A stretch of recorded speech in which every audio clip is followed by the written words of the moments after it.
What is the surprising history behind significant neologisms? Imagine discovering that some of the words we use every day have stories that stretch across centuries and continents.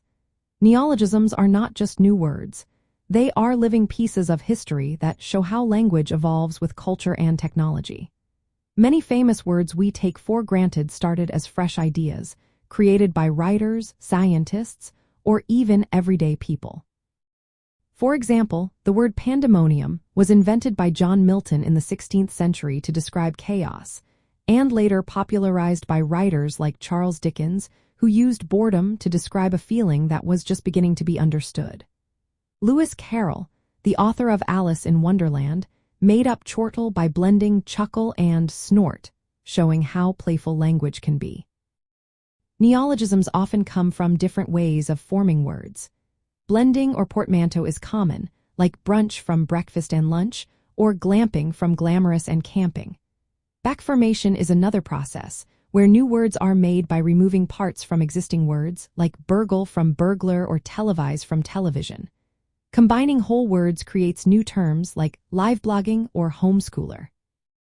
Borrowing words from other languages also adds to our vocabulary, such as tsunami from Japanese or algebra from Arabic. Sometimes, words change their meaning over time, like woke, which shifted from meaning alert to being socially aware. What surprises many is how these words often have multicultural roots. Take serendipity, a word coined by English writer Horace Walpole in the 18th century. It traces back to a Persian fairy tale from the 14th century, traveling through Italian, French, and English before becoming part of our language. This shows how a single word can carry stories from distant lands and long ago. Literature has been a rich source of neologisms too. Words like grok, meaning to understand deeply, come from science fiction stories.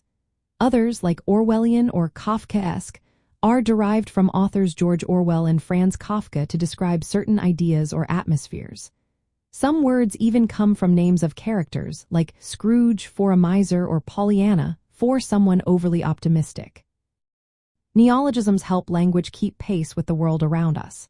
When the internet appeared, cyberspace was born to describe the digital realm. The term mansplain emerged to describe a specific social behavior where men explain things in a condescending way to women. These words are not just labels, they reflected new experiences, social trends, and cultural shifts. Using them in sentences makes these ideas clear. For example, we went glamping in the woods, combining comfort with nature. Or, her Pollyanna attitude kept everyone smiling despite the tough times. The story behind these words shows how language is a mirror of human creativity and change. Every new word carries a piece of history, crossing borders and centuries, shaping how we communicate and understand the world.